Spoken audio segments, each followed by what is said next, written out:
Salut les amis, bienvenue à l'apéro tribune, le numéro 6 aujourd'hui. Alors, aujourd'hui au programme, écoutez, l'info est assez plate en ce moment. Il n'y a pas grand-chose à se mettre sous la dent, même pas un petit match. On n'a que des parties de tennis-ballon que font nos Olympiens au Portugal. Donc aujourd'hui, ça va être axé Mercato et ça va être axé vente OM. Donc on va parler un petit peu de notre nouvelle recrue Pape Gueye. Ensuite, on va aborder la vente du club et où on en est et les dernières avancées sur le dossier. Ensuite, notre petit débat cacahuète du jour. Et on finira par, comme d'habitude, notre petit jeu légende ou tocard. Et avec moi, écoutez, j'ai pas envie de changer vraiment l'équipe puisque c'est toujours la vente qui est au cœur de l'actu. Donc, je vais rester sur les mêmes tocards. J'ai envie de dire mon petit Mourad Boudjelal. C'est dit ça. Mon petit Mourad Boudjelal, Axel qui est présent, qui est avec moi, affûté, qui est prêt, qui a fait son offre à la banque ou on sait pas, il va nous dire. Ça va? Tocard, oui. C'est toi le tocard, ma petite. Il faudra se faire un jour un légende ou tocard, mais juste entre nous quatre. Juste entre nous. Oui. Qui est la légende, qui est le tocard? Déjà Ah bon? Ensuite, donc, je disais, j'ai mon Franck McCourt à moi, Thomas, on l'avait dit, qui veut pas lâcher dans les négos, donc non, toujours pas. On va voir si... Non, toujours pas. Goûts, quoi. Non, moi j'ai pas vu encore un centime, j'ai rien vu, donc pour le moment, je ne lâche rien. Mourad, lâche le chèque un peu, lâche le chèque. Et le dernier, justement, c'est celui qui est censé signer le chèque, j'imagine peut-être, ou du moins apporter le chéquier à ceux qui vont signer. C'est Bernard, mon petit ajoudi à moi. Ça va, salut à tous, comment ça va? Fidèle à la tribune et à l'apéro, bien sûr. Ah, il est là, ouais, à l'apéro surtout, parce que la tribune, on en reparlera, quoi. Ainsi, bon, comment les aime. Bon, vous êtes prêts pour notre petit apéro tribune du jour, les mecs, c'est bon? Oui. Ouais, toujours. Oui, on est dedans. Alors, écoute, Axel, je te laisse peut-être démarrer sur le premier sujet. Allez, on t'écoute.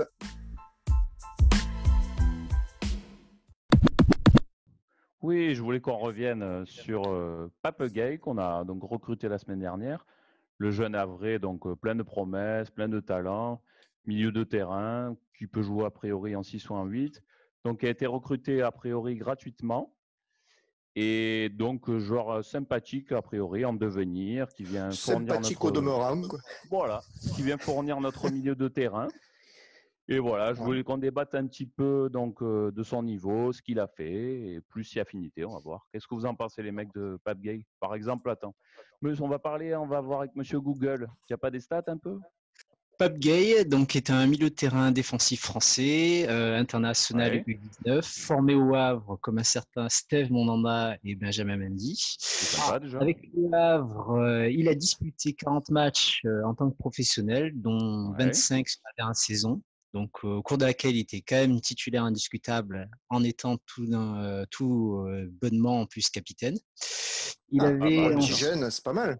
Oui, très très bien, même je dirais. Et il avait signé en début d'année en fait un pré-contrat avec Watford, mais mécontent de l'accord financier donc trouvé avec le club anglais et s'estimant lésé par son ancien manager qui s'appelle Bakary Sanogo pour l'anecdote, il décide de rompre le contrat avec Watford et donc de s'engager librement avec l'OM.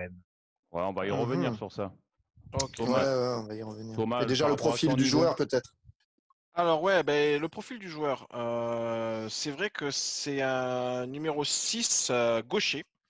Donc déjà, c'est assez rare les gauchers dans une équipe, donc c'est déjà assez intéressant. Écoute, je suis gaucher et j'ai joué dans ma longue carrière numéro 6, donc je peux faire l'affaire. Voilà, moi aussi, exactement. je suis aussi gaucher. Et donc voilà, donc il a un gros potentiel. Ok, bon, il a écarté nos profils, Bernard. Tu as donc vous ne m'intéressez pas. D'accord. Non, après, donc, Pape Gueye, moi j'ai pu l'observer un petit peu depuis que sa signature est officielle. J'ai essayé de regarder quelques matchs et bon voilà, j'ai essayé de repérer quelques points forts et quelques points faibles sur le joueur. Donc pour moi, son premier vrai point fort, c'est notamment sa faculté à récupérer le ballon. Déjà, en fait, il a un gros impact physique.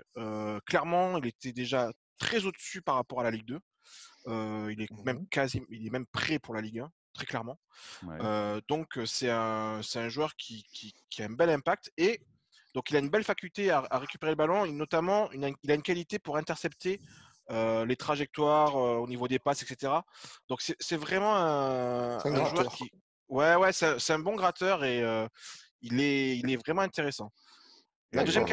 La deuxième qualité que j'ai trouvée chez lui, qui était vraiment très intéressante, c'est qu'il a une faculté à la fois technique et physique pour se sortir de la pression adverse. Donc, en gros, en fait, il arrive à utiliser, je trouve, son corps vraiment de la bonne manière pour à la fois bien protéger son ballon, dribbler s'il y a besoin de dribbler, parce que ça, il est vraiment à l'aise balle au pied. D'ailleurs, on a pu le voir sur une petite vidéo que l'OM a mis de l'entraînement. Il y a Raoui qui est encore en train de chercher sa hanche, tellement il s'est fait casser en deux.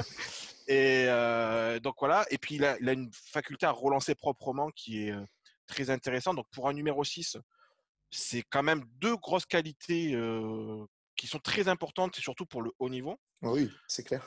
Ça, Mais là, c'est Pogba là, que tu nous vends. C'est pas merveilleux. encore. Non, après, il a une belle qualité de passe aussi. Vraiment. Je trouve que pour un joueur de sa taille, parce que je crois qu'il fait 1m86, comme ça, pour un joueur de sa taille, il a une belle technique de passe, que ce soit jeu long, jeu court. Franchement, de ce que j'ai vu, c'est dans l'équipe, moi je le vois. Il est par rapport à Camara, par exemple. Voilà, moi, ma question, c'est ça. C'est est-ce qu'il peut être rapidement titulaire Mais après? clairement. Ah, mais Est-ce oui. qu'il a le niveau? Mais à quelle place? Ben alors, c'est ça c'est ça un petit peu la question. C'est-à-dire que est-ce La que doublette avec Rongier. est-ce qu'il peut faire la doublette avec Rangy vraiment au milieu de terrain, ou est-ce que Villas-Boas va le tenter en numéro 6? Je sais pas. Je sais pas. Pourquoi Il pas peut faire les deux. remplacer Sanson si jamais il s'en va, quoi. Si Sanson s'en va, il peut prendre sa place. Après, est-ce qu'il a le coffre et la technique pour être placé plus haut sur le terrain? Je sais pas. À voir. Justement, par rapport en fait ses points faibles, parce qu'il en a, malgré tout. Voilà. Parce que jusqu'à présent, je me disais, c'est pas possible, c'est toi son nouvel agent. Voilà, non, il a, il a quand même des points faibles. Déjà, le premier point faible qu'il a, je trouve, c'est qu'à certains moments, il manque de concentration. Donc, il est jeune. 21 ans. C'est ça, voilà. Ça, il est jeune. Donc, il n'est pas forcément tout le temps, on va dire, bien placé non plus.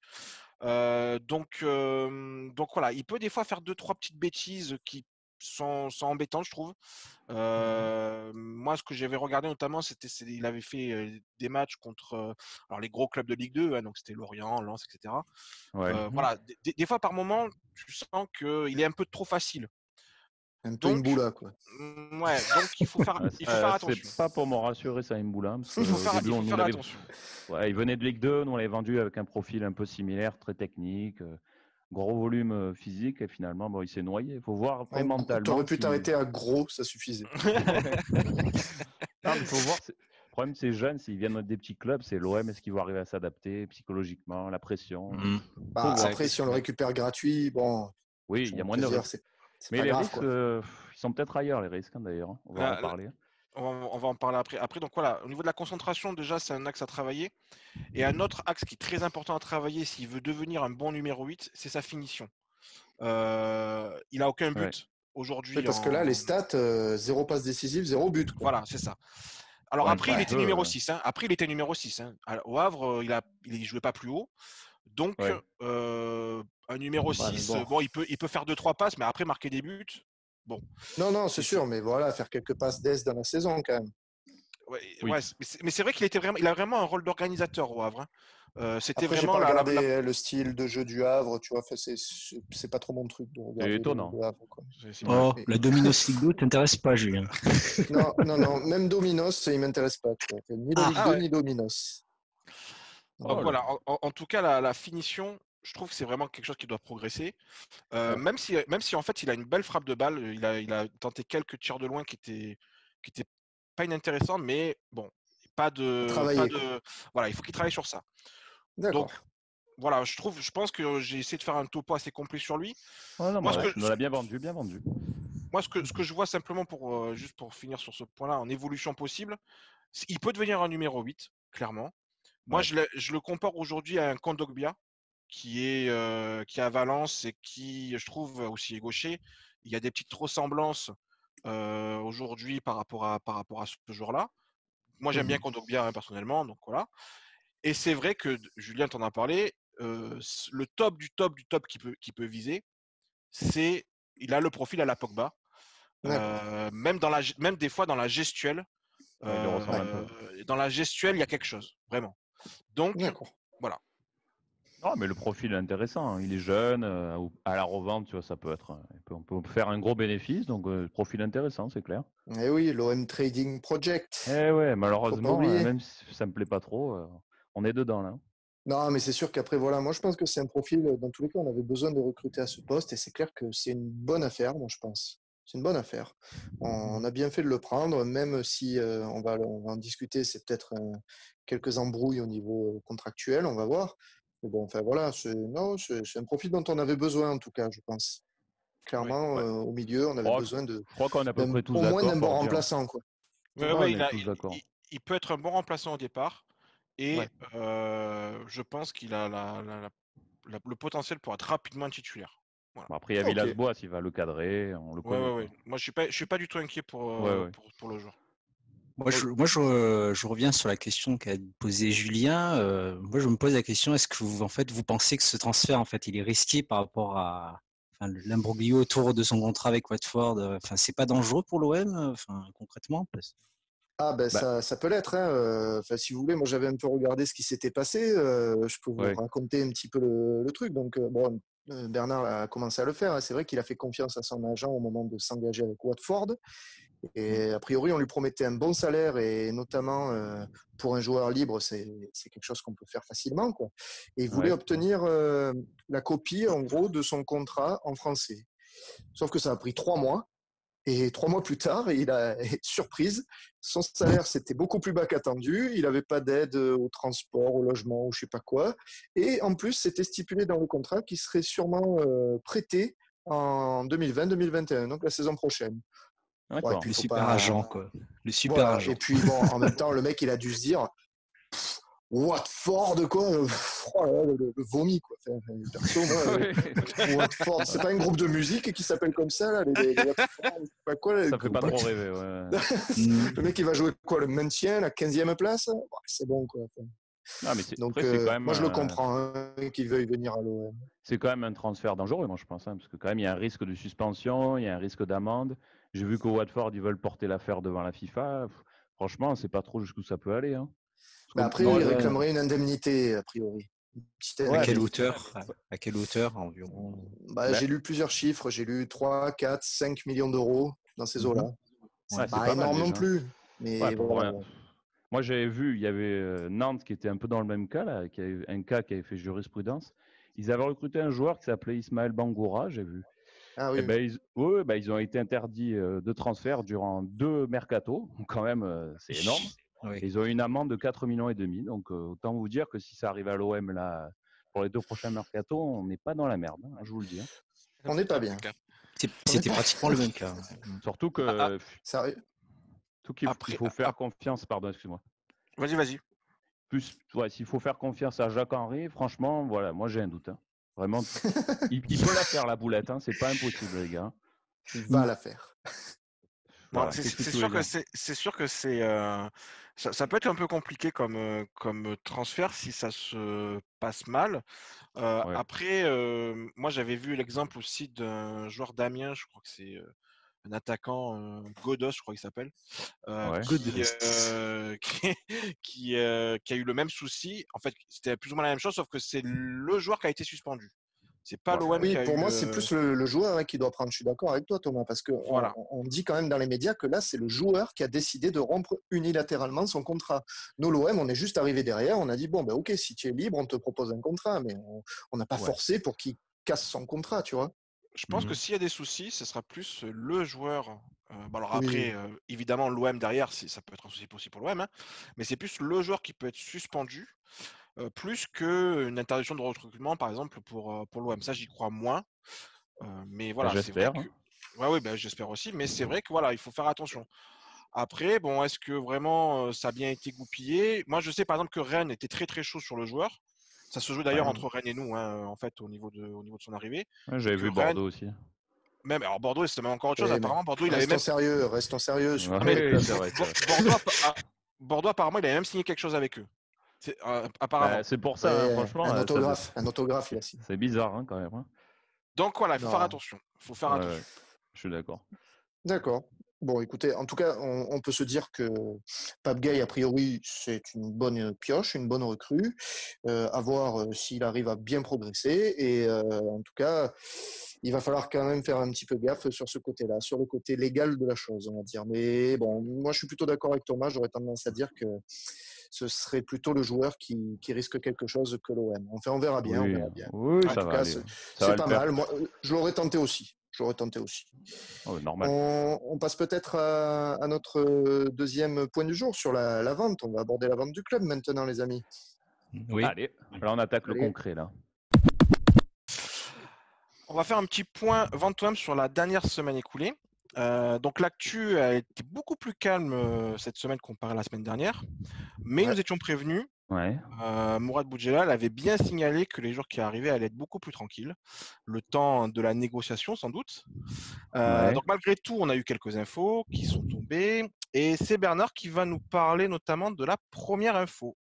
Exact. Donc la première info que je donnerai, c'est donc la banque française Wingate, donc banque d'affaires, qui a été mandatée. Exactement, exactement. Donc cette banque-là a été mandatée par le clan Ajroudi Boudjelal pour négocier une offre de rachat avec Franck Mascourt. Donc que pensez-vous de cela? Voilà, c'est ça ma question. Ouais, écoute. Si, pour parler clairement, je pense que ça montre que le dossier avance un peu, quoi. On commence à avoir un peu plus clair. Il y a moins de communication, donc pour moi c'est bon signe. Ça montre que les mecs qui bossent. Ça peut montrer aussi que c'est un écran de fumée, que ça cache autre chose. Hein, on en a parlé déjà la dernière fois. Ouais. Ça montre, allez, on va dire que ça va dans le bon sens, que ça bouge. Ouais, du coup c'est vrai que ça peut vouloir tout rien dire en fait, hein, cette information, parce que effectivement que la banque d'affaires soit choisie, bon, ouais, c'est la première étape. Après, ce qui est un peu étonnant, c'est qu'il n'y a toujours pas d'offre. Enfin, en tout cas, on n'a pas de retour comme quoi il y aurait une offre. Ouais, c'est un peu long, c'est un peu long, quoi, je trouve. Donc voilà. Mais bon, ça manque de fuite, quoi. Ouais, ça manque de fuite. Donc, est-ce que c'est vraiment très sérieux? Ouais, moi, j'ai jamais trouvé l'approche, le projet là super sérieux. Hein. Franchement, la communication, enfin, on va en revenir après, mais je sais pas, je suis assez sceptique encore. Hein. Moi, en tout cas, cette banque, les mecs, moi qui ai souvent affaire avec des banques d'investissement, justement, vous voyez, j'investis beaucoup et j'achète beaucoup de sociétés.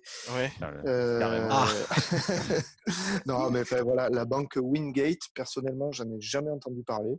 C'est vrai. Ça me rassure pas. Ouais, donc je me dis, est-ce que c'est vraiment une toute petite banque? Enfin, après, je suis pas expert dans le domaine, quoi, mais franchement, j'aurais plus pensé qu'une banque type Rothschild ou une vraie banque d'affaires, Natixis, etc., pourrait faire le job. Mais tu vois, Wingate, c'est la première fois que j'en entends parler, en tout cas. Donc, jamais entendu parler, hein, c'est dingue. C'est un peu étonnant, je trouve, et ça en dit long pour moi sur le projet. Donc après, peut-être que je me trompe, hein, je sais pas.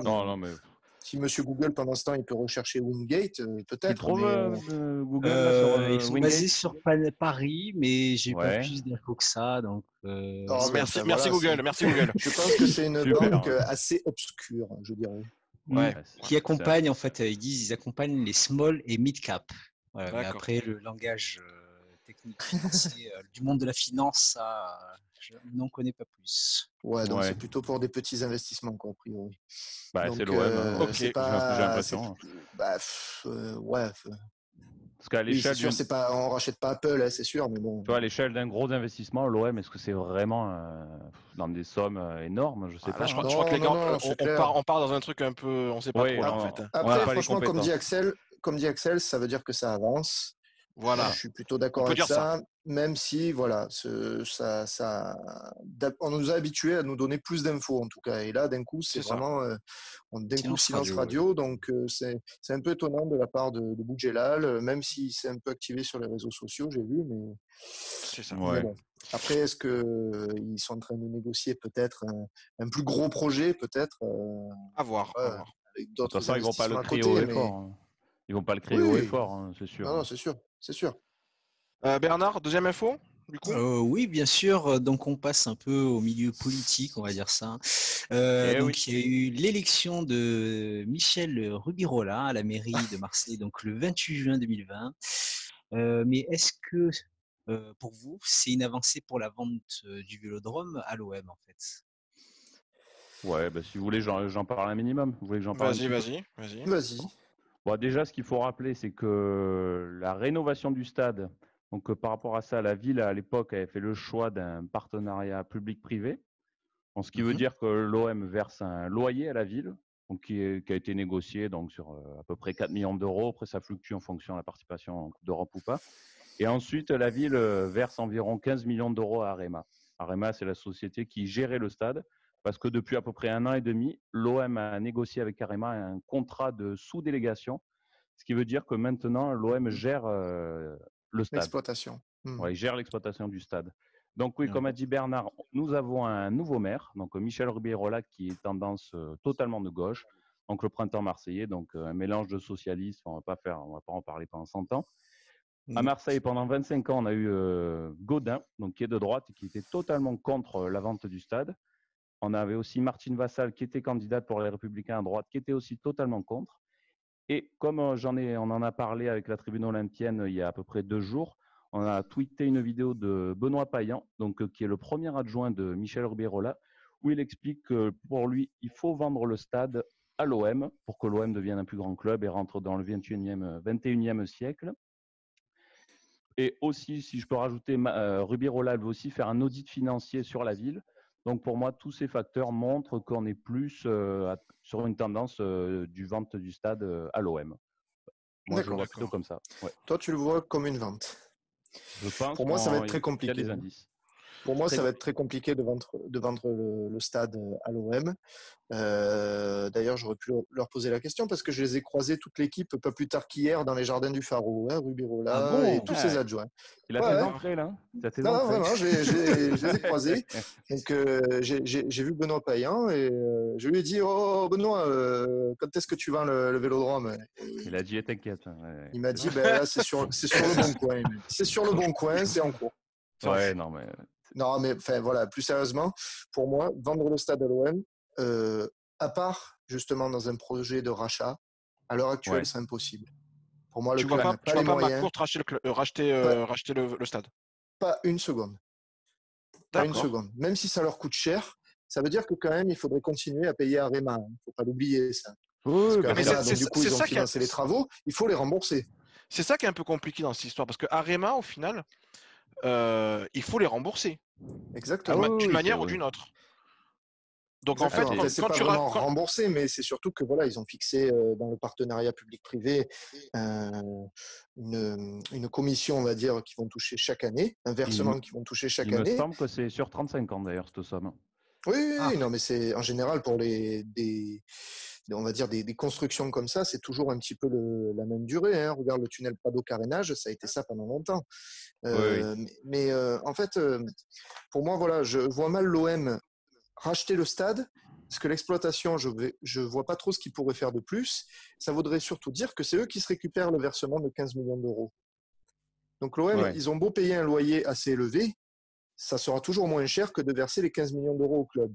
Donc pour moi, à part un rachat pur et net du stade en versant directement le montant que Arema réclame et en disant voilà, on clôt le dossier, on l'achète, je sais pas, 200, 300 millions d'euros, je sais pas combien ça vaut, je dis n'importe quoi. Ça vaut mais plus voilà, que ça, je pense. À part en faisant comme ça, je vois pas trop comment ils pourraient faire. La mairie peut obliger Arema à vendre ou pas? Non. Donc, ils peuvent pas, mais c'est vraiment à négocier. D'ailleurs, justement, tu parlais de l'audit financier, Axel. Il faut savoir, je pense qu'on va faire un petit article sur ça à la tribune, mais ce qu'il faut savoir, c'est que Rubirola, elle veut lancer un audit financier, ok, mais surtout, elle a dit, elle veut respecter les recommandations de la Chambre des comptes qui a audité la mairie, justement. Et les recommandations, c'était de revoir le loyer du stade, mais pas de le vendre. Pas de le vendre. Ils ont dit revoir ce contrat, justement, parce que c'est pas du tout à l'avantage des Marseillais. Et justement, ils veulent que ce soit l'OM et Arema qui prennent une plus grande part de ce montant-là. Ouais, mais l'OM, ils paieront jamais une somme extravagante. Je te dis 8, Ça 9, va 10. être compliqué, c'est sûr. Moi, ça me paraît totalement impossible. C'est pour ça que pour moi, sans vente du club, c'est impossible de vendre Mais le stade. voilà, c'est pour ça que pour moi, la vision de la mairie qui pourrait pousser quand même dans la vente du stade, ça peut quand même pousser un minimum dans la vente du club, justement. Le club se Espérons. retrouve. Le club, pour moi, il se retrouverait directement plus attractif. Ça serait un énorme atout. Tu peux récupérer le club et le stade par rapport au changement de la mairie. Tu vois, je vois des planètes qui commencent un peu à s'aligner. Moi, L'astrologue. Mais vous croyez pas en fait au fait que McCourt ait envie de racheter le stade Pas du et tout. derrière de vendre le club et le stade? C'est possible. Ça, c'est possible? Mais du coup, ça peut retarder aussi la vente. Hein. Qu'est-ce qui se ferait chier à acheter le stade pour il a revendre le club et le stade? Il a fond dans l'immobilier. Oui. Non, mais justement, lui, ce qu'il veut, c'est le parc Chano, c'est pas le stade. Ouais, mais le parc Chano, par rapport au changement de la mairie, je vois, je sais pas. Moi, là, c'est mort pour lui, je pense. Ça va couiner. Oui, c'est mort. Donc, si c'est mort, il peut se rabattre sur ça. Mais bon, c'est vrai que je suis pas sûr qu'il a la surface financière pour le faire après. Hein. Ça, c'est clair. Non, ça, c'est autre chose. D'accord. Voilà. Non, mais je pense ouais, que... non. Voilà, moi, je le voyais comme ça. Hein. Ça peut pousser pour la vente du stade, mais bon, ça va être compliqué, quoi. Très compliqué. Ouais. D'accord. Bernard, est-ce qu'on a une dernière info? Non, ce serait plus une question en fait. Allez, vas-y. Tu es je reviens curieux, sur le thème de Boudjelal. En fait, que pensez-vous moi, la question que je vous poserais, c'est, je reviens sur le débat Boudjelal.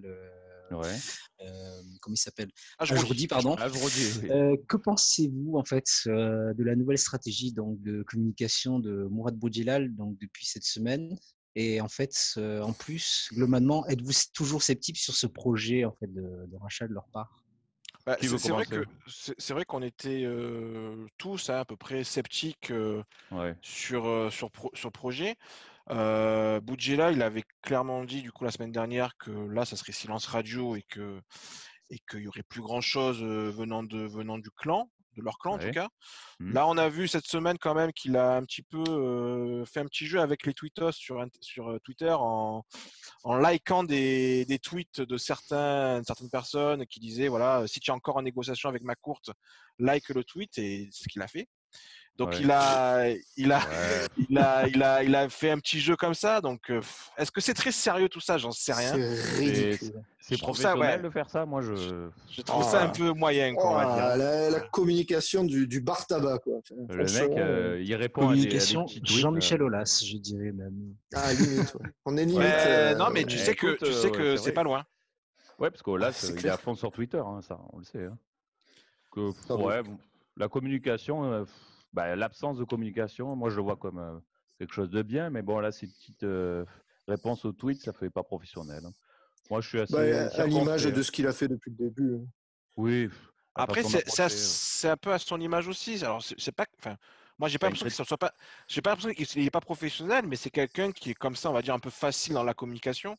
C'est vrai qu'il a pas peur de se montrer, quoi, et qui en fait un peu beaucoup peut-être. Alors est-ce que ça fait partie du folklore un peu Boudjelal ou est-ce que ouais, je sais pas. Moi, j'ai du mal à me positionner par rapport à ça, mais.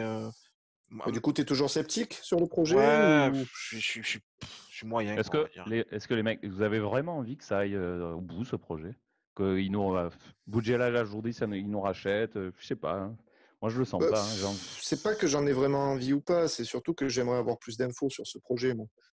Ouais, c'est ça, en fait. J'ai envie de savoir qu'est-ce qu'il compte faire, surtout. Les sommes, qu'est-ce que vous voulez faire, ouais. C'est ça, parce que là, pour le moment, c'est sûr que moi, c'est pas que ça me rend sceptique, c'est que ça me rend de plus en plus sceptique. Justement, au fur et à mesure que ça avance, je me dis de plus en plus, mais c'est quoi ces marchands de tapis là qui sont là, ils communiquent de partout en criant qu'ils vont acheter l'OM. Ensuite, l'autre, il continue de communiquer via Twitter en likant des tweets de quelques gars. Enfin, franchement, ça fait vraiment pas pro, comme il dit Axel. Le spectre de Kashkar. Ouais, limite, on en est là. Ouais, bon, après, Kashkar à l'époque, il parlait même pas français, donc. Non, mais d'accord. Donc voilà, mais après, ouais, je sais pas. Franchement, c'est vrai que Boudjelal, autant j'étais super content que ça soit lui qui représente le projet parce que j'aime bien quand même le personnage. Autant là, je commence un peu à me poser quand même quelques questions. Ouais. Il en a trop dit, et après il en a plus dit assez. Voilà. Non, c'est sûr. Peut-être qu'on va s'arrêter là sur la vente, du coup, les amis. Oui, je pense. De toute manière, je pense on a fait le tour des infos. On a fait le tour Voilà, des infos sur la semaine. Voilà. On va justement basculer toujours un peu sur le thème de la vente, et d'ailleurs sur notre petit débat cacahuète du jour. Donc le débat détente, avec une question du coup que va nous amener Bernard. C'est ça? Ouais, je pense qu'on va passer donc à notre fameux débat cacahuètes. Et moi, j'aurais dans ce débat une question à poser. C'est si l'OM est racheté avec une enveloppe de 200 millions de budget mercato, vous prendrez qui comme première recrue? Ouais. Intéressant comme question. Compliqué. Tant que Axel est plus que motivé pour se lancer, donc je te laisse la main. Joueur à acheter comme ça, là, 200 millions, faut claquer vite là. Pour rendre un peu le projet lisible. Bah, j'hésite, mais bon, Haaland de Dortmund, 26 ans, pas 26 ans, il a 20 ans. Oui. Ouais, pour lancer le projet, moi je vois bien. D'ailleurs, tu as des stats sur lui? L'achat évident, quoi. L'achat évident, ouais, franchement, Haaland. C'est 40 matchs, 44 buts, 10 passes d'ess. Ouf, coûterait pas cher en recruteur, toi, Axel. Les chiffres ont parlé, tu le prends, voilà. 80, 90, tu peux le choper, il te reste 110 pour faire une équipe derrière. Pas cher. Fou. À 90, Dortmund, il te livre que les crampons, je te le dis. Tu crois? Mais tu es fou. Non, mais je crois que pour Haaland, il y a une clause, mais qui s'applique l'an prochain. Et je crois que la clause, elle est à 75 ou 80. C'est pas possible. Si, je te promets. Je crois qu'il y a la clause, mais ils vont le renégocier cet été, alors, son contrat. Il y a moyen, à mon avis. Il y a moyen qu'ils renégocient. C'est possible. Il faut se jeter dessus cet été, moi je vous dis, les mecs. 200 millions, beau. La hyène. La hyène. Et vous, les mecs, prenez qui? Julien, vas-y. Alors, écoute, en y réfléchissant, donc on peut claquer un bon 100 millions, quoi, on va dire. Ouais. Donc, du coup, sur un joueur, on peut se lâcher. On peut y aller. J'avoue que je serais du côté de Dortmund aussi, mais pas Haaland. Moi, ce serait Sancho. Oui, pas mal. Sancho, clairement, pour moi, un ailier, on en a besoin. C'est vrai qu'en termes de stats, 44 matchs, 20 buts, 20 passes décisives. C'est rapide le Google, c'est bien. Oui. Efficace, le gars. D'accord. Mais franchement, Sancho, pour moi, il apporterait vraiment un gros plus à cette équipe. Ouais. Et puis voilà, en Allemagne, il a l'habitude d'un championnat, on va dire, un peu rugueux, un peu comme en France, physique. Donc non, franchement, et puis il est jeune, comme on disait tout à l'heure avec Haaland, pareil, on peut le revendre facilement. Et non, mais ça me dirait bien. Après, je suis pas trop pour claquer en général 100 millions sur un joueur. Surtout quand moi, je préférerais prendre plusieurs bons petits joueurs à 20, 30 millions, tu vois, en avoir 3-4, histoire de construire une équipe plutôt que tout claquer sur un gars. Histoire de prendre, genre, comme on disait l'autre fois, le gars de Salzbourg, la Patson Daka, là, tu vois, à 20 millions, je le prends, et prendre 3-4 mecs à 20 millions autour, ça me plairait. C'est sûr, il y a moins de risques. C'est clair. Et toi, Thomas? Moi, j'aime les artistes, vous savez. Oui. Artiste. Non, moi, je prends un mec qui, en plus, je pense, serait accessible. C'est Paulo Dybala. Oui, j'ai hésité avec lui. Parce que son contrat se termine en 2022. Donc, il y a moyen de le récupérer. Et surtout, la Juve est un club qui, dans son histoire, a montré que même s'ils ont des très, très grands joueurs, ils ont vendu des fois leurs grands joueurs. Ils ont vendu Zidane alors que Zidane, c'était un immense joueur. Ils l'ont quand même vendu lorsque le Real est arrivé pour poser le blé. Donc, je pense que c'est un joueur qui peut être accessible. Il voulait pas s'en séparer en plus. Et en plus, l'année dernière, j'ai cru comprendre qu'il était un peu sur le départ. Exactement. Donc, même cette année, ça va mieux. C'est combien, alors après, le prix, je pense qu'on est sur du 80, 90, 100 millions. Tant que ça, tu crois qu'il vaut encore ce prix-là? Ouais. Bernie, c'est quoi Dybala? Il est quand même pas au même niveau qu'avant. Dybala, en termes de performance, cette année... Google. Cette année, en Serie A, donc c'est 11 buts et 10 passes d'ess. Ouais, solide quand même. Sur 28 matchs. Ouais, donc Il a moins de stats que Haaland solide. Moi, je trouve ça un peu limite. Dans un championnat où la Juve se promène, excusez-moi. Oh, cette année, c'est pas si simple quand Ouais, même. ouais, déjà, cette année, c'est un peu moins simple pour eux, mais c'est un peu moins simple pour Dybala tout court pour moi depuis quelques années. Alors Dybala, non, cette année, il est quand même meilleur que l'année dernière. Et surtout, Dybala, c'est pas un joueur que tu vas juger sur les stats à proprement parler. C'est vraiment un mec qui va te faire gagner des matchs. Voilà. Ouais. Donc du coup, c'est un artiste, c'est un numéro 10 qui peut être numéro 9. C'est un mec, il a un talent incroyable.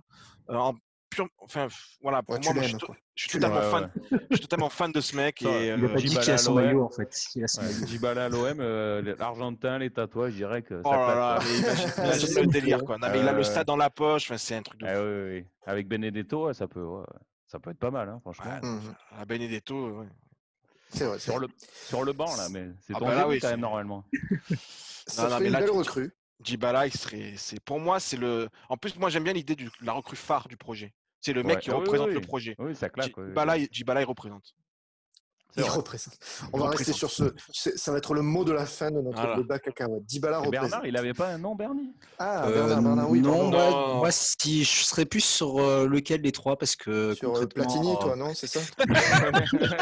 Ouais, je m'y suis sur Platini. Platini, c'est une valeur sûre.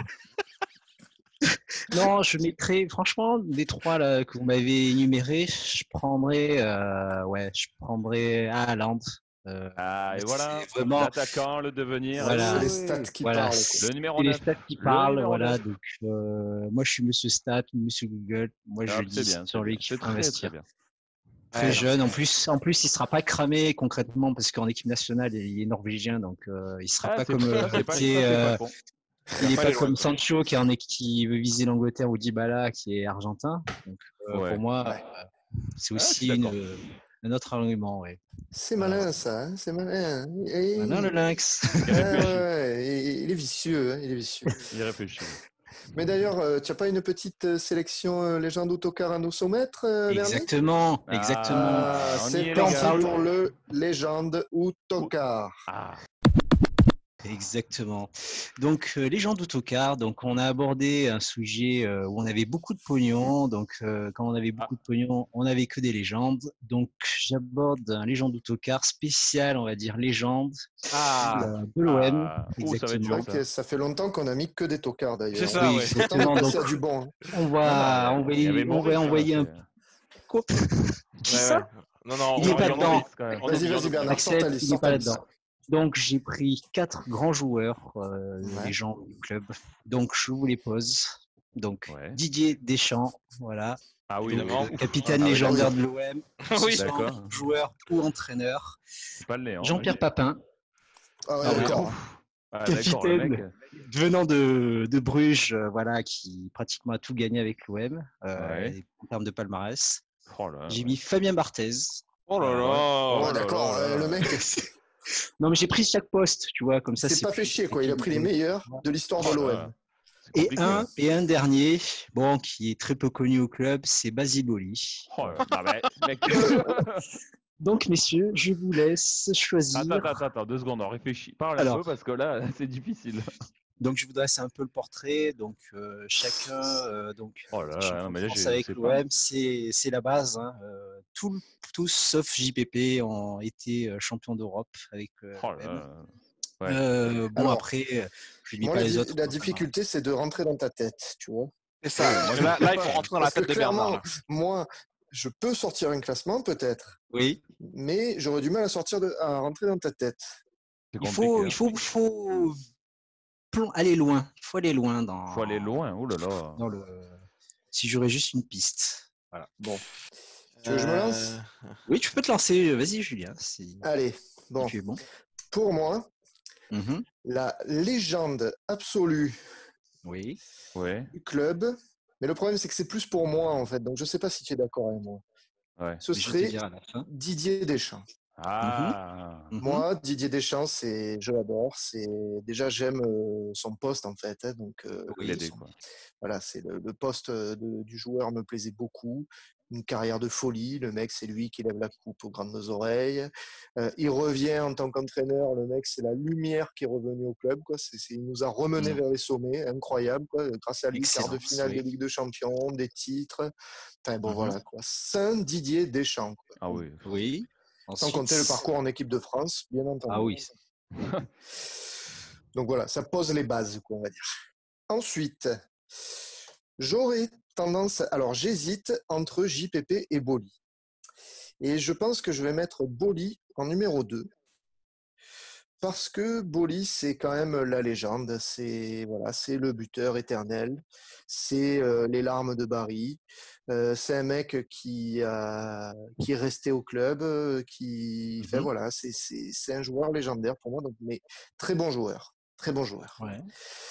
Bon là, ça me fait chier de nommer quand même le seul ballon d'or nommé en France, donc dans un club français, de dire que c'est un joueur à peine correct. Correct. Donc JPP, joueur correct. C'est... j'ai la langue qui pique. Déjà, ça fait mal de dire un joueur correct. Et ça n'est pas fini. Et voilà, c'est juste la légende. Hein. Allez, dis-le la suite. Et le tocard absolu qui a quand même craché sur un arbitre, qui a pissé sur un terrain. À la base, le mec, il faisait quand même quelques cagades au début de sa carrière à l'OM. Donc, on va partir sur cet aspect-là pour justifier le choix, tu vois. Même si, bon, dans mon cœur, Fabien... voilà, quoi. Divin Chauve. Tocard absolu, Fabien Barthez. Waouh. Mon Dieu. Didier Deschamps, Basile Boli, JPP, Fabien Barthez. Bon. Je vous passe le flambeau, hein, les gars. Il est brûlant. Il est brûlant. Tu veux que j'y aille, Thomas? Vas-y, Axel. Bon, alors, je vais préserver le suspense. Donc, je vais juste me justifier à chaque nom. Ça va être que ça, quoi. Vas-y, Axel. Vas-y. Donc, la légende absolue, Saint Dédé, Didier Deschamps. La légende absolue. Le mec, il lève la Ligue des Champions. Il est là en 93, tous les titres à l'OM, les titres avec l'équipe de France. On n'a plus gagné depuis 17 ans. Le mec, on a le Mistigri, il vient, il nous fait gagner le titre avec Lucho et compagnie. Enfin, le mec, la légende, quoi. Le mec, c'est les étoiles dans les yeux quand je le vois. La légende Didier Deschamps. En numéro 2. Saint Didier Deschamps. Numéro 2, le très bon joueur, mais c'est pas la légende. C'est le très bon joueur. Mais il a eu un acte légendaire, évidemment. C'est Basile Boli. Pour sa tête en fait, tu fais le même que moi. On va voir. Pour sa tête en finale de Ligue des Champions, donc la tête, donc cette tête, c'est légendaire, mais bon, c'est quand même moins bon que Deschamps, donc très bon joueur. Ensuite, le joueur à peine correct. Alors là, je vais vraiment me justifier, ça va être que ça. JPP, à peine correct. Le mec, il fait le même que moi. Malgré tous ses titres, il n'est pas là en 93, il est chez l'ennemi. C'est ça. Avec le Milan AC. Ensuite, il va au Bayern Munich. Il finit au Girondins de Bordeaux. Wow. Enfin bon, en fait, il a réussi qu'à l'OM, donc c'est le joueur à peine correct. Et évidemment, le tocard absolu. Même si je l'adore, pour moi, c'est un gardien, c'est un génie, quoi. Fabien Barthez, le tocard absolu, parce que voilà, la finale contre Valence, cette fois, il a joué à Monaco, il y a 2-3 trucs. Enfin bon, voilà, malheureusement, c'est le tocard absolu.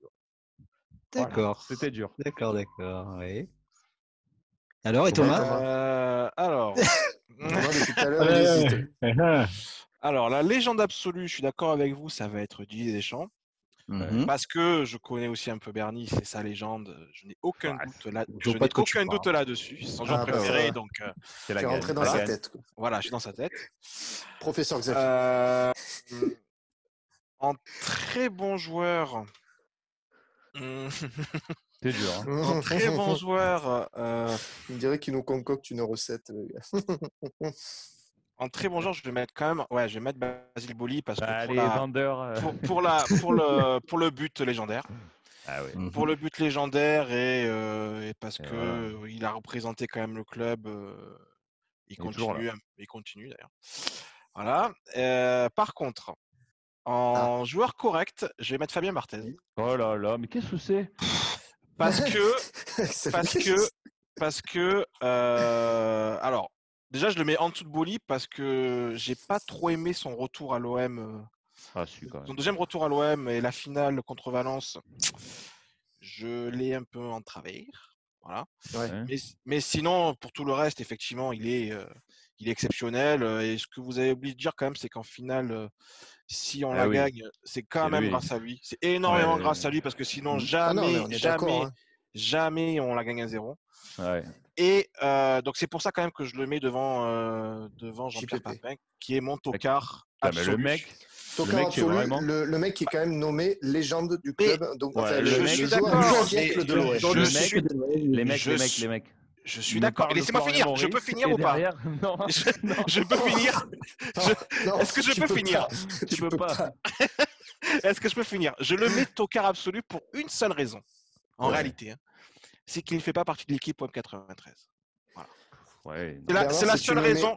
Bernard, si tu mets JPP en tocard absolu, alors là, c'est la foudre qui s'abat sur toi immédiatement. On t'écoute, Bernie.